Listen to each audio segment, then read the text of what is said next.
ہر انسان کی کام کرنے کی ایک کیپیسٹی ہے۔ 8 گھنٹے کام تجربے اور مشاہدے سے اور پوری دنیا کے اجماع سے آدم سے لے کر اب تک انسان 8 گھنٹے سے زیادہ کام نہیں کر سکتا، اور 8 گھنٹے سے زیادہ اس سے کام لیا جائے تو اس پر ظلم ہے، اس کی جسمانی ساخت کے خلاف ہے۔ ہر انسان کے لیے ضروری ہے کہ وہ 7-8 گھنٹے نیند کرے، وقفوں کے ساتھ استراحت کرے، یعنی اپنے جسم کو آرام پہنچائے، اور 8 گھنٹے کام کرے، اور باقی 8 گھنٹے باقی انسانوں کی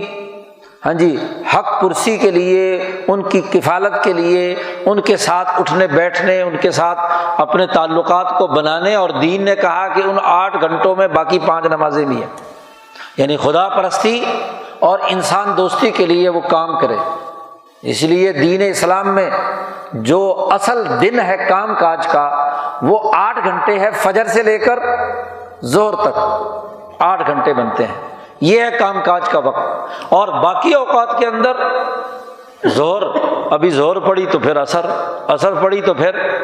مغرب پڑی تو پھر عشاء، اور عشاء پڑی تو عشاء اور فجر کے درمیان جو وقفہ ہے وہ 8 گھنٹے کا ہے، تو اس میں سوئے، آرام کرے، سستائے۔ تو ظہر سے لے کر عشاء تک خدا پرستی بھی کرے،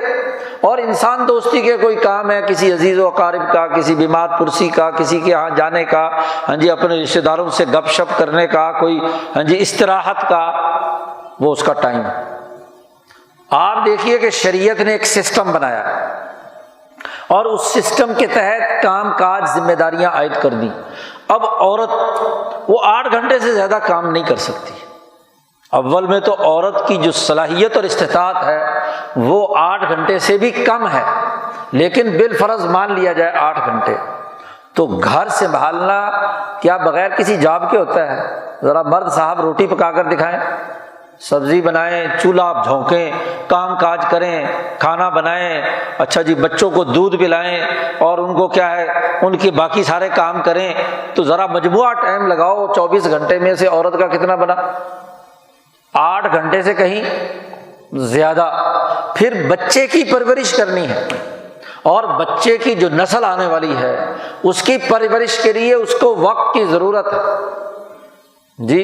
اس کو سینے سے چمٹانا، اس کو پیار کرنا، اس کی شفقت کا مظاہرہ کرنا۔ آج ثابت ہو چکا ہے کہ انسانی جسم سے جب وہ پیار کرتا ہے کسی بچے کو تو ایسی ریڈیشنز ہوتی ہیں جو اس بچے کے وجود کو بنانے، اس کی رحمت اور شفقت سے دیکھنے کے نتیجے میں اس کی گروتھ کو اچھا بناتی ہے، انسانیت منتقل ہوتی ہے۔ اولاد جگر گوشہ ہے، مرد کا بھی اور عورت کا بھی، اور یاد رکھو اولاد کے اندر بچپن سے بڑے بالغ ہونے تک مرد اور عورت کا جسم ہی کٹ کٹ کر لڑکے اور لڑکی میں اولاد کے اندر جاتا ہے، اور وہ تبھی ہوگا کہ جب ان دونوں کے درمیان پیار و محبت کا رشتہ ہوگا۔ غیر کوئی بھی آیا رکھ لی جائے، کوئی ملازمہ رکھ لی جائے، کیا اس کے دل میں وہ پیار اور محبت ہے اس بچے کے ساتھ؟ جس بچے کو وہ پالنے کے لیے مقرر کی گئی وہ تو فٹیگ سمجھتی ہے، ذرا سا روئے پیٹے تو جناب اس کو کیا کسی نہ کسی طریقے سے چپ کرا کے، پھینک کے، مکے مار کر، ڈرا دھمکا کر، خوف زدہ کر کے اسے چپ کرا دیتی ہے۔ تو نفسیات پر کیا اثر پڑتا ہے؟ بچے کو شروع سے ہی غصے اور گھور کے ساتھ، مار پٹائی کے ساتھ کام کیا جائے کہ بچہ پرورش پائے گا، اس کے اندر نفرت پیدا نہیں ہوگی، رد عمل پیدا نہیں ہوگا۔ ماں جتنا پیار کر سکتی ہے اتنا کوئی نہیں، لیکن جب ماں کو الجھا دیا گیا کہ 8 گھنٹے جا کر آفس میں کام کرنا ہے، پھر اس میں آیا کے سپرد کر کے آنا ہے بچے کو، اور پھر واپس آ کر بھی پھر انہی بچوں سے گھلنا ہے، رات کو نیند پوری نہیں ہوتی اور بچہ چیخو پکار کرتا ہے تو پھر اس کے منہ میں ایک نشہ آور ڈراپر ڈال دینا ہے کہ جی یہ شربت پی لے، اور نشے میں پڑھ کر ساری رات سوئے بول لینا ہے جی، تاکہ نیند جو پوری کرنی ہے اماں ابا نے۔ تو یہ تمام چیزیں آپ بتلائیے کہ اس ڈبل 8 گھنٹے کی جاب اس کے لیے، خاتون کے لیے مقرر کر دی۔ کوئی خدا کا خوف ہو کہ انسانیت جسے حقوق و فرائض ادا کر کے اپنی نئی نسل میں انسانیت منتقل کرنی تھی، وہ انسانیت کا پورا راستہ بلاک کر دیا۔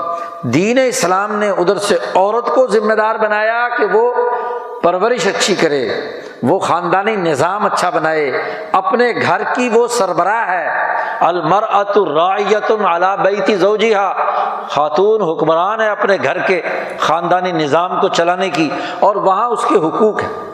پھر وراثت کا قانون بیان کر دیا، واضح طور پر بتلا دیا کہ مرد اور عورت کی وراثت ضرور ہے۔ مرد پر چونکہ اپنے بیوی کا خرچہ ہے، اس لیے اس کو 2 حصے دیے گئے ہیں کہ اپنا حصہ بھی رکھے اور اپنی بیوی پر بھی خرچ کرے، اور بیوی کے اوپر کوئی خرچہ نہیں ہے اپنے خاندانی نظام کو چلانے کے لیے۔ باپ کی وراثت میں سے اسے 1 حصہ ضرور ملے گا پھر بھی، تو 2 حصے تو عورت نے لے لیے۔ خامند کا خرچہ پانی ادھر ہے اور باپ کی طرف سے وراثت میں ویسے زمین آ گئی، تو آپ بتائیے کہ پورا اجتماعی نظام جس میں عورت اور مرد کے دونوں کے حقوق و فرائض نبی اکرم صلی اللہ علیہ وسلم نے متعین کر کے ایک گھریلو نظام، فیملی سسٹم کو وجود بخشا،